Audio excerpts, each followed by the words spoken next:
Welcome to Storywave.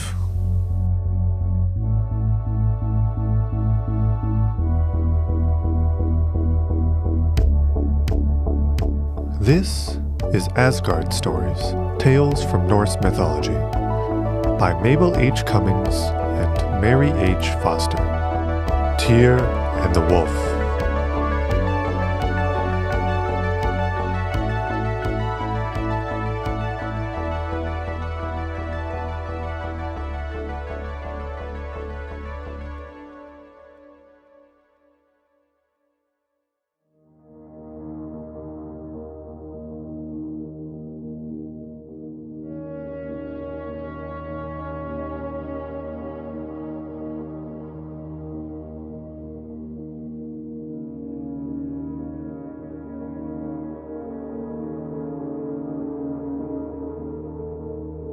Odin, the All-Father, sat one day on his high air throne, and, looking around him, far and wide, saw three fierce monsters.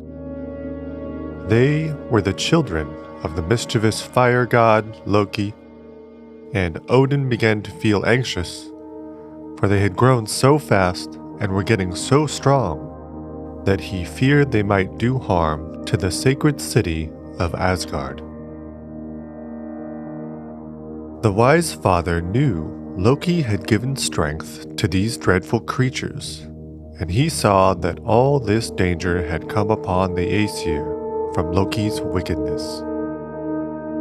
One of these monsters was a huge serpent that Odin sent down into the ocean, where he grew so fast that his body was coiled around the whole world, and his tail grew into his own mouth.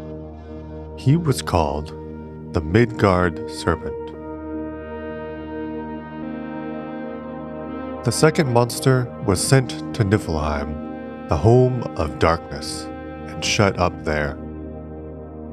The third, a fierce wolf named Fenrir, was brought to Asgard, where Odin hoped he might be tamed by living among the Aesir, and seeing their good deeds and hearing their kind words. But he grew more and more fierce, until only one of all the gods dared to feed him. This was the brave god Tyr. He was a war god, like Thor, and is sometimes called the sword god. Tyr was loved by all because he was so true and faithful. Each day, the dreadful wolf grew larger and stronger, till all at once, before the Aesir thought about it, he had become a very dangerous beast. Father Odin always looked troubled when he saw Fenrir, the wolf, come to get his evening meal of meat from Tyr's hand. And at last one night, after the wolf had gone growling away to his lair, Odin called a meeting of the Aesir. He told them of his fears, saying they must find some plan for guarding themselves and their home against this monster. They could not slay him, for no one must ever be killed and no blood must be shed within the walls of the sacred city. Thor was the first to speak. "Do not fear, Father Odin, for by tomorrow night we shall have Fenrir so safely bound that he cannot do us any harm. I will make a mighty chain with the help of my hammer, Mjolnir, and with it we will bind him fast." When the Aesir heard these words of Thor, they were glad, and all went home rejoicing.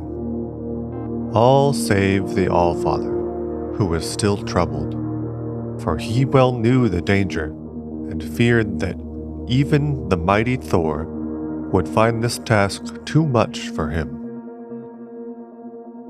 But Thor seized his hammer and strode off to his forge.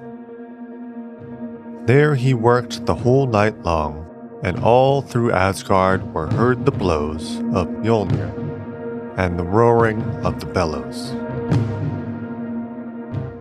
The next night, when the Aesir were gathered together, Thor brought forth his new-made chain to test it. In came Fenrir the Wolf, and everyone was surprised to see how willingly he let himself be bound with the chain.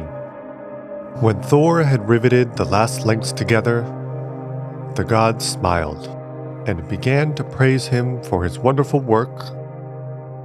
But all at once, the wolf gave one bound forward, broke the great chain, and walked off to his lair, as if nothing had happened. Thor was much disappointed.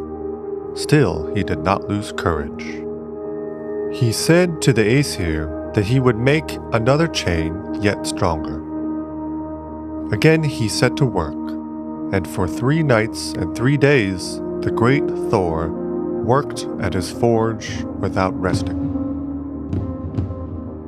While he worked, his friends did not forget him.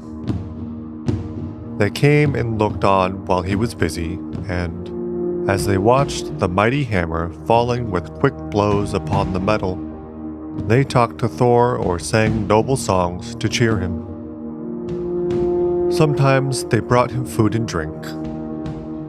One visitor, who was no friend, fierce Fenrir the Wolf, sometimes put his nose in at the door for a moment and watched Thor at work. Then, as he went away, Thor heard a strange sound like a wicked laugh. At last, the chain was finished, and Thor dragged it to the place of the meeting. It was so heavy that even the mighty Thor could hardly lift it or drag it as far as Odin's palace of Gladsheim. This time, Fenrir was not so willing to be bound, but the gods coaxed him and talked of his great strength and told him they were sure he would easily break this chain also. After a while, he agreed to let them put it around his neck. This time, Thor was sure the chain would hold firm, for never before had such a strong one been made. But soon, with a great shake and a fierce bound, the wolf broke away and went off to his lair, snarling and showing his wicked teeth, while the broken chain lay on the ground. Sadly, the Aesir came together that night in Odin's palace, and this time Thor was not the first to speak. He sat apart and was silent. First spoke Frey, the god of summer and king of the fairies. "Hearken to me, O lords of Asgard," he said. "I have not won a brave name in battle, like the noble Tyr. Neither have I done such mighty deeds as the great Thor and others of our heroes. Instead of fighting giants and monsters, I have spent most of my life in the woods, among the flowers, listening for hours to the birds. Many things have I watched. Some perhaps that my brothers thought too small to be worthy of notice. I have learned many lessons, and the greatest of them all is to know how much power there is in little things, and to see how often the work, done quietly and hidden from the eyes of men, is the finest and the most wonderful. Since we cannot make a chain strong enough to bind Fenrir, let us go to the little dwarfs, who work in silence and in darkness, and ask them to make us a chain." The All-Father's troubled face grew brighter as he heard Frey speak, and he bade him send a messenger quickly to the dwarfs to order a chain made as soon as possible.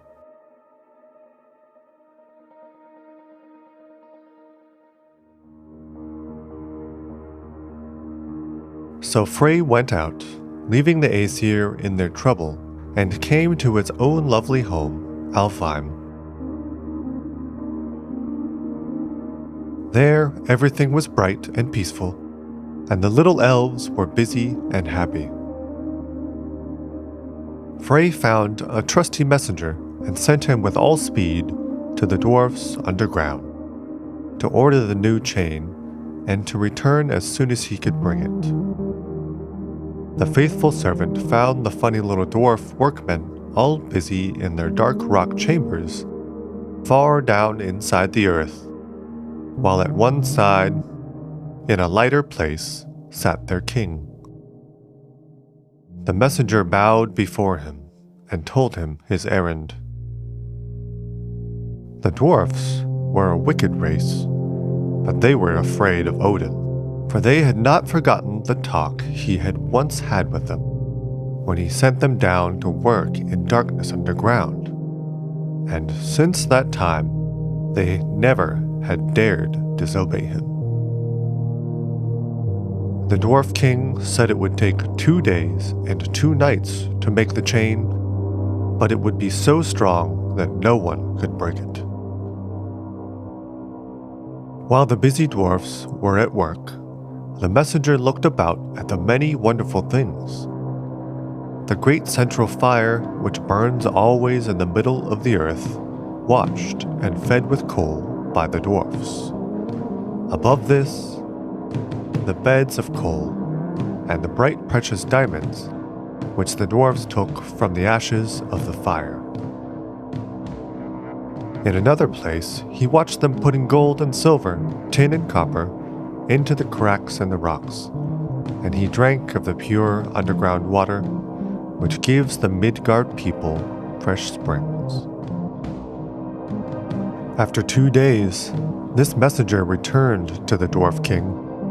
The king, holding out in his hand a fine, small chain, said to the messenger, "This may seem to you to be small and weak, but it is a most wonderful piece of work, for we have used it in all the strongest stuff we could find. It is made of 6 kinds of things: the noise made by the footfall of cats, the roots of the stones, the beards of women, the voice of fishes, the spittle of birds, and the sinews of bears. This chain can never be broken, and if you can once put it on Fenrir, he will never be able to throw it off." Odin's messenger was glad to hear this, so he thanked the Dwarf King, and promising him a large reward, went on his way back to Asgard, where the Aesir were longing for his return, and were all rejoiced to see him with the magic chain. Now Father Odin feared that Fenrir would not let him bind him a 3rd time, so he proposed they should all take a holiday and go out to a beautiful lake to the north of Asgard, where they would have games and trials of strength. The other gods were pleased with this plan, and all set out in Frey's wonderful ship, which was large enough to hold all the Aesir with their horses, and yet could be folded up small enough to go in one's pocket. They landed on a lovely island in the lake, and after the races and games were over, Frey brought out the little chain and asked them all to try to break it. Thor and Tyr tried in vain. Then Thor said, "I do not believe anyone but Fenrir can break it." Now the wolf did not want to be bound again, but he was very proud of his strength, and for fear of being called a coward, said at last he would let them do it, if he might hold the right hand of one of the Aesir in his mouth while they bound him, as a sign that the gods did not mean to play any tricks. When the gods heard this, they looked at each other, and all but one of them drew back. Only the brave, good Tyr, stepping forward, quietly put his hand into Fenrir's mouth. The other gods then put the chain around the beast and fastened it to a great rock. The fierce creature gave a leap to free himself, but the more he struggled, the tighter grew the chain. The Aesir gathered about him in joy to see this, but their hearts were filled with sorrow when they saw that their noble Tyr had lost his right hand. The dreadful wolf had shut his teeth together in rage when he found he could not get free. Thus, the brave Tyr dared to risk danger for the sake of saving others, and gave up even his right hand to gain peace and happiness for Asgard.